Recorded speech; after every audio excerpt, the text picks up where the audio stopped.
Direction l'Italie, l'un des pays les plus exposés à l'entrée de migrants. On va s'intéresser au sort de milliers de travailleurs saisonniers, pour la plupart des réfugiés politiques ou des clandestins qui se tuent à la tâche dans des champs de fruits et légumes. Ils enchaînent des journées de 12 heures, payés quelques euros à peine, dans des conditions déplorables. Il serait environ 700 000 travailleurs saisonniers à récolter notamment la tomate, l'or rouge du sud de l'Italie. Reportage de nos correspondants Natalia Mendoza et Bernard Bedarida. On l'appelle ici l'or rouge, car les marges de profit tirées de la culture de tomates sont énormes.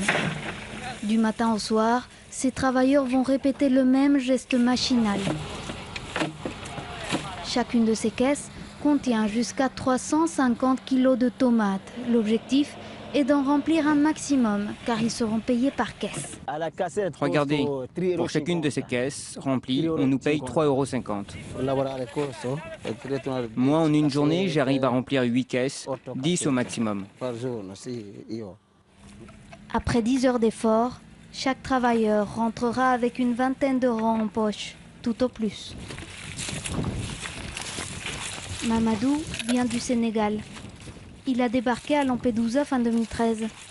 Par le bouche à oreille, il a su que dans la région des Pouilles, dans le sud-est de l'Italie, le travail dans les champs est le seul débouché garanti pour les immigrants. C'est un travail dur. Et après avoir travaillé 10 jours consécutifs, il arrive aussi que le patron refuse de nous payer 1 ou 2 journées travaillées. Quand il n'arrive pas à se faire recruter pour la journée, Mamadou reste ici, dans ce camp de mobil-hommes. On l'appelle le ghetto, car chaque été, il est investi par des centaines d'immigrés clandestins venus pour la saison des tomates. Pas d'eau courante ni d'électricité, seule la commune distribue occasionnellement de l'eau potable. Depuis 2 jours, on n'a pas d'eau. Si on veut de l'eau, on doit aller la chercher au loin. Là-dedans, nous dormons à 15 ou 16 personnes. Des Gambiens, des Sénégalais, des Maliens, tous entassés. Nous n'irons pas plus loin, car ici, les caméras ne sont pas les bienvenues. Arrête de filmer, ou je te casse la caméra. Plus de 30 000 hectares de tomates sont cultivés dans cette région.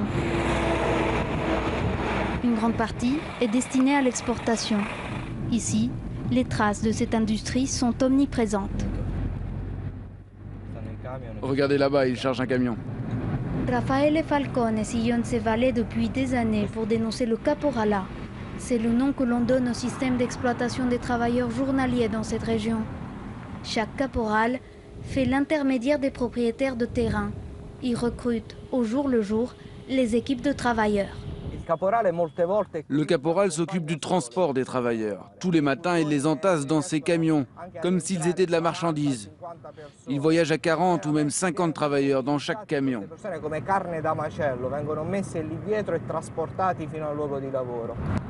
Des camions que nous croisons en permanence sur les routes entre les plantations. Le caporal déduit à chaque travailleur une partie importante de sa paye journalière. Pour le transport, pour le sandwich, pour l'eau. Il les oblige à aller travailler les mains vides pour pouvoir grappiller leur salaire. Des salaires rarement déclarés à l'État. En Italie, près de 400 000 forçats agricoles échappent au contrôle du fisc. Ces personnes travaillent au noir. Pour celles qui ont un contrat de travail, en fait, le patron déclare à l'État une part infime des jours de travail. Sur 30 journées travaillées à la fin du mois, il ne déclare qu'une ou 2 journées à l'État.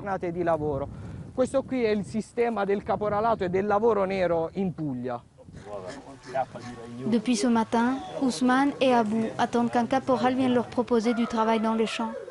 Cela fait 4 ans qu'Ousmane a débarqué à Lampedusa. Il avait 22 ans quand il a quitté le Nigeria pour fuir la violence. Dans la région où j'habitais, Boko Haram était partout. Ils tuaient les gens dans les mosquées, les églises, pendant les prières, dans la rue. On ne pouvait rien faire. Ousmane sillonne l'Italie au fil des saisons. Il récolte les oranges l'hiver en Calabre, l'automne les pêche dans le Piémont et l'été il vient ici pour les tomates. Quand je rentre le soir, j'ai tellement mal. Je me réveille la nuit avec cette douleur ici au dos. Ça fait vraiment mal. Des douleurs qui affectent la plupart des saisonniers. Souvent sans papier, ils n'osent pas se faire soigner dans les hôpitaux publics. Grâce à une équipe de volontaires, cet hôpital ambulant se rend aux abords des ghettos pour les soigner. La plupart des pathologies viennent de la surcharge musculaire. On voit des lombalgies, de la fatigue musculaire, des diarrhées, des bronchites. Depuis 2011, le délit de caporala a été introduit dans le code pénal italien.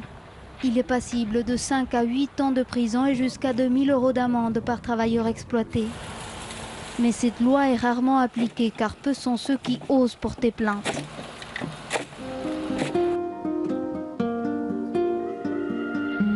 La journée est bientôt finie. Les saisonniers rentrent au ghetto. Quelques heures de repos avant de reprendre demain à l'aube le chemin des champs.